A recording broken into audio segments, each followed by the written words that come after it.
Setelah Rasulullah tak ada lagi, umat muslim terus berkhilafiyah saat itu, dan tentunya muncul Khawarij, muncul orang Syiah dan seterusnya, sampailah Islam di Aceh kita, tanah yang kita cintai.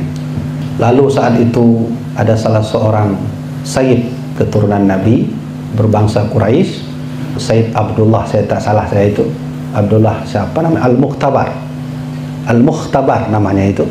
Beliau pergi ke Perlak, lalu beliau menikah dengan salah seorang perempuan di Perlak, maka lahirlah seorang Sayyid, dan yang nanti dia menjadi sultan pertama kerajaan Aceh Darussalam dari kerajaan Perlak.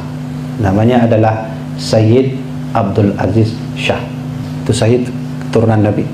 Kita mau tak mau perlu dan bahkan wajib harus terima kasih pada keturunan Nabi, karena Aceh ini dipegang oleh 3 generasi, generasi sultan, ulama, dan para habaib.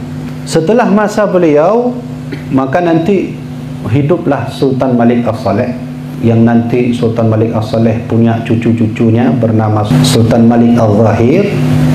Itu riwayatnya, hidup beliau itu pada masa Said, ada salah seorang orang Maruku, dia datang ke Aceh. Dia pergi ke Aceh 15 hari. Dia tulis kitab, namanya Kitab Burihlah, namanya Imam Ibnu Battuta. Imam Ibnu Battuta dalam kitabnya yang saya baca itu halaman 200 berapa itu saya dah lupa. Dia 15 hari datang ke Aceh. Sampai ke Aceh, yang pertama yang dia ingin temui adalah Sultan Malik Al-Zahir. Bagaimana orangnya? Kapan dia jumpa? Setelah 5 hari di Aceh.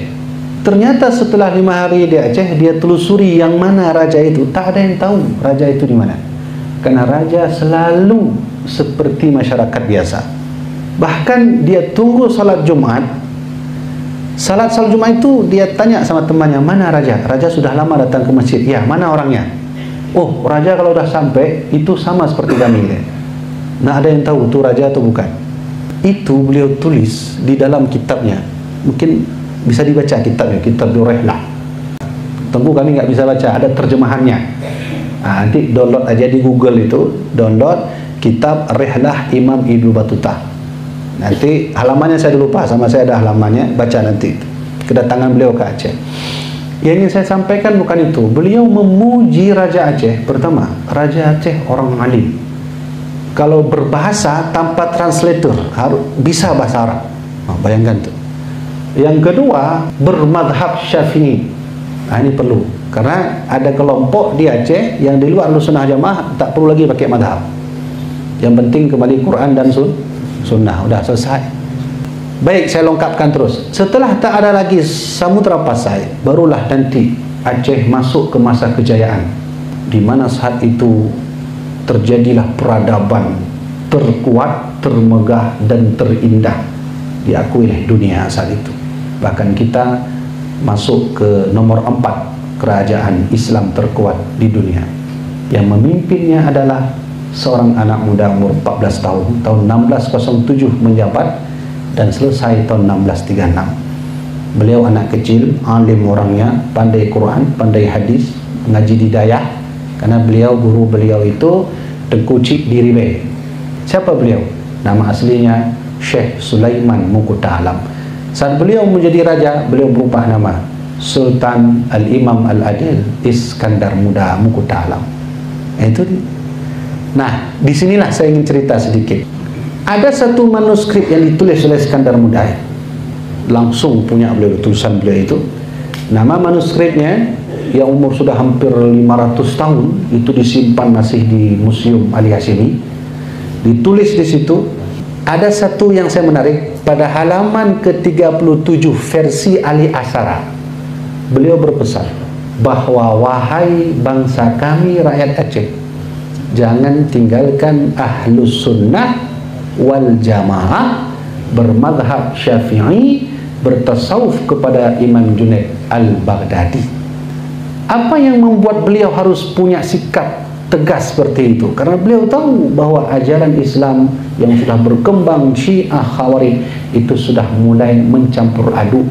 Mereka datang ke Aceh, maka beliau buat keputusan yang tegas. Maka apa yang disampaikan oleh Walid tadi, akidah Ahlussunnah wal Jamaah kita ini sudah diresmikan sejak dulu kala, mulai dari Sultan Malikus Saleh sampai terakhir runtuhnya kerajaan Aceh Darussalam tahun 1904 dengan ditangkapnya Cun Nyadin dan wafatnya Tengku Umar. Kita Ahlussunnah wal Jamaah bermadhab Syafi'i, bertasawuf kepada Junaid al-Baghdadi. Orang bertanya, mana buktinya Tengku Habibie bahwa Ahlussunnah kita dulu? Saya sudah sebutkan bukti, qanun ta'ala. Kedua, lihatlah kitab karya yang ditulis oleh Syekh Abdul Rauf As-Singkili. Beliau mengarang kitab hadiah untuk Sultanah Ratu Saifuddin, judul kitabnya Mir'atut Tullab. Tebal segini, itu beliau karang waktu beliau di Yaman. Karena Syekh Abdul Rauf As-Singkili ini dia punya hampir 200 guru. Bayangkan itu, nggak ada orang seperti itu, berguru ke 200 orang. Yaman, India, Mekah, Madinah. Nah, beliau buat itu. Saat kita baca pada muqaddimah pertama, beliau sebut bahwa kita haruslah Ahlussunnah wal Jamaah. Mana lagi buktinya? Buka manuskrip yang ditulis oleh Mufti Kerajaan Aceh terakhir, bernama Syekh Abbas bin Muhammad atau Tengku Cik Kutakarang. Kuburnya ada di Lampenurut. Kalau mau pergi ke Aceh Besar, pergi ke Lampenurut atau Syekh Abdullah Kan'an, itu di sampingnya Tengku Cik Kutakarang. Ada satu kitab beliau berjudul Tadhkirah Rakidin. Di sana juga tertulis bahwa kita Ahlussunnah wal Jamaah bermadzhab Syafi'i dan bertasawuf kepada Imam Junaid al-Baghdadi.